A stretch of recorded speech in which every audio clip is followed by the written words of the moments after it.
Él no miraba la parte social, él no miraba absolutamente nada, sino miraba normas, miraba procedimiento administrativo y punto.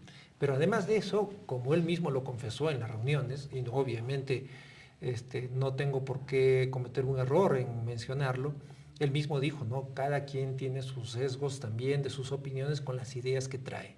Y obviamente es un abogado, podríamos decir así, calificado en el escenario del empresariado, ¿no? De tal manera que la opinión que le ha dado, ¿no?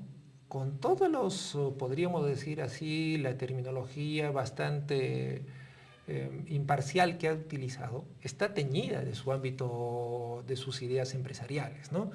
Entonces, nosotros nos satisface de alguna manera el informe que él ha hecho, porque si así un abogado ligado al mundo empresarial llega a afirmar y dice, un momentito, acá estas empresas han venido invadiendo las competencias del gobierno regional de Arequipa y no debió hacer eso el Ministerio de Producción, sino de tener una labor de coordinación y colaboración mutua con el gobierno regional, a nosotros nos parece que eso es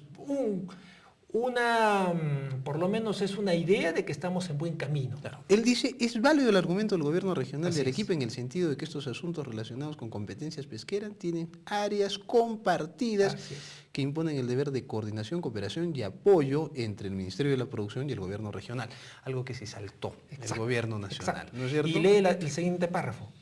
Él dice, del mismo modo consideramos atendibles las denuncias de la Municipalidad Provincial de Camaná y su sociedad civil sobre el interés público y social involucrado. Exactamente. Mira, aquí estoy perfecto.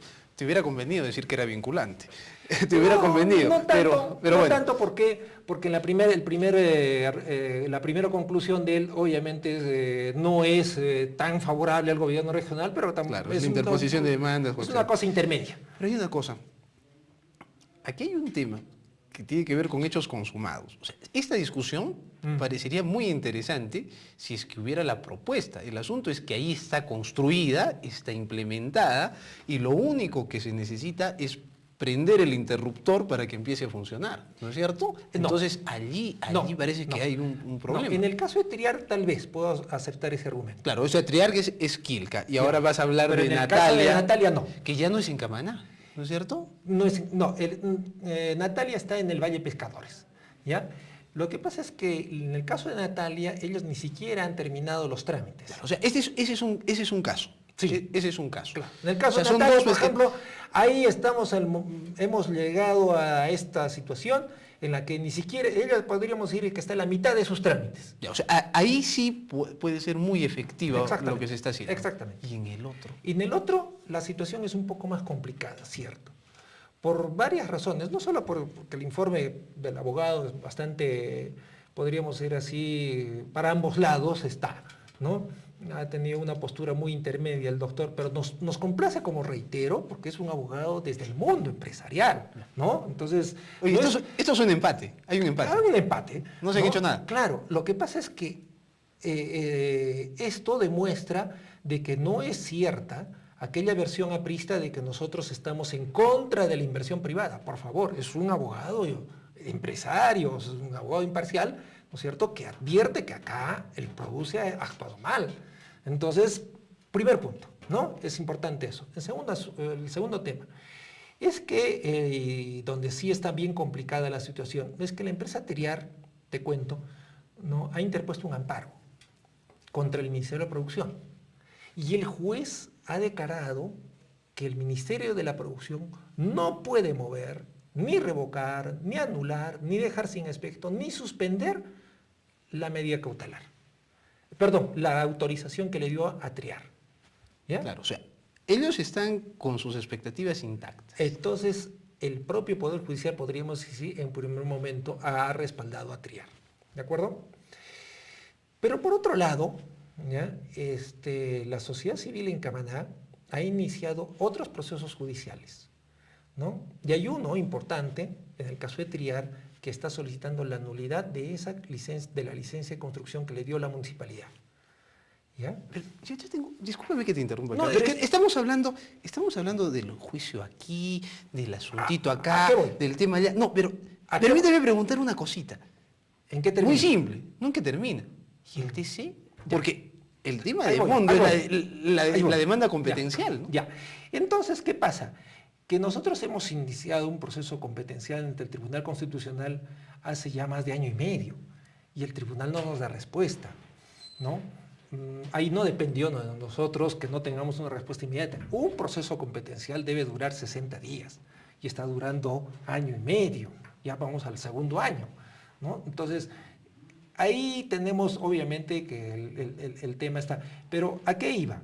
A que todos estos procesos judiciales, ¿ya? De alguna manera, si no en el corto plazo, en el mediano plazo van a tener incidencia. ¿Qué pasa si esa medida cautelar, como que yo apuesto a que la medida cautelar que le ha dado el juez a favor de Triar se cae en la sala y eso se demora 2 meses más? ¿No? Como que se va a caer. ¿Qué pasa si el tema, por ejemplo, que hoy hay un juicio de Autodema que le ha hecho a Triar también respecto a la propiedad, porque Autodema reclama la propiedad de esos terrenos donde está Triar?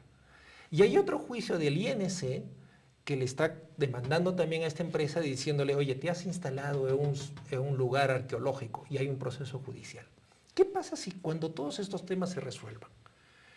Dos alternativas. Primero, o pierde el caso en todos los sitios Triar, ¿ya? Resulta que su título no vale, que es zona arqueológica y que los procedimientos han sido irregulares y se han violentado los derechos constitucionales del gobierno regional, ¿no? Y por tanto todo está mal.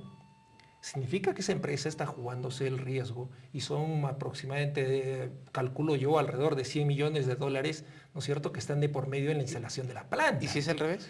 Y si es al revés, mira, si es ahí, es un empresario que está jugándose 100 millones de puro caprichoso y yo no creo que pueda Cuando ya tener se los jugó, resultados. ya se los las ha jugó. jugado. O sea, aquí ya no puede retroceder, ya se las jugó. Puede retroceder, Puede porque, retroceder perdiendo. porque de alguna manera puede recuperar su capital. En cambio, si esta cosa demora más tiempo, su pérdida va a ser mayor. Bueno. Ahora, supongamos que ganase. La pérdida O sea, está hecha. Tienes un minuto para resumir el asunto. Entonces, si la demanda, nos resulta adversa al gobierno regional, ¿no? Significaría que vivimos en un país donde no hay Estado de Derecho, porque hay documentos falsos, irregularidades, vicios administrativos, de todo. ¿Y qué se hace? Es como en botica. ¿Pero qué se hace? Al estilo... Entonces, ¿ahí qué quedamos? Que nosotros tendríamos que reconocer esos resultados judiciales. Y esos resultados judiciales, pregunto yo, ¿sería admisible en este país que haya un resultado judicial donde hay documentos falsos y decir, todo está muy bien? Yo, francamente, no creo que eso se atreve a decir el Poder Judicial, ¿no? Los resultados ahí serían catastróficos no solo para la región, sino para el Estado y la democracia en general. Walter, te agradezco mucho por haber estado con nosotros. No, a ti más bien, gracias, Quique.